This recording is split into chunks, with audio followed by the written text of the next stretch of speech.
ఈరోజు దేవుని వాగ్దానం. యెహోవా నా పక్షమున కార్యము సఫలపరచును. యెహోవా నీ కృప నిరంతరముండును. కీర్తనలు 138 అధ్యాయం 8 వచనం. ఈ దినం నువ్వు ప్రారంభించిన కార్యం మధ్యలో ఆగిపోయిందా? ఎంత ప్రయత్నించినా ఫలితం కనిపించడం లేదా? మనుషులు నిన్ను విడిచిపెట్టినా దేవుడు తన చేతి పనిని మధ్యలో విడిచిపెట్టడు. దావీదు అంటున్నాడు, యెహోవా నా పక్షమున కార్యము సఫలపరచును అని విశ్వాసముతో ప్రకటించాడు. అంటే నీవు చేయలేని దాన్ని దేవుడు పూర్తి చేస్తాడు. మూసివేయబడిన ద్వారాలను దేవుడు తెరుస్తాడు.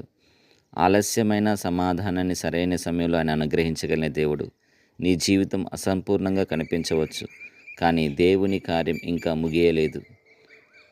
ప్రార్థన. ప్రేమగల పరలోకపు తండ్రి, నా జీవితంలో ప్రారంభించిన ప్రతి మంచి కార్యాన్ని సఫలపరచుము. మధ్యలో ఆగిపోయినటువంటి పనులు తిరిగి ప్రారంభించుము. నిరాశ, భయము, అపజయము, రకరకమైన కృంగుదలపు ఆత్మలను తొలగించుము. నా కుటుంబం, ఉద్యోగం, వ్యాపారం, పరిచర్య మరియు భవిష్యత్తును నీ చేతులకు అప్పగిస్తున్నాము. నీ కృప మమ్మల్ని విడవదని నమ్ముతున్నాం. యేసుక్రీస్తు నామములో ప్రార్థిస్తున్నాము తండ్రి. ఆమేన్.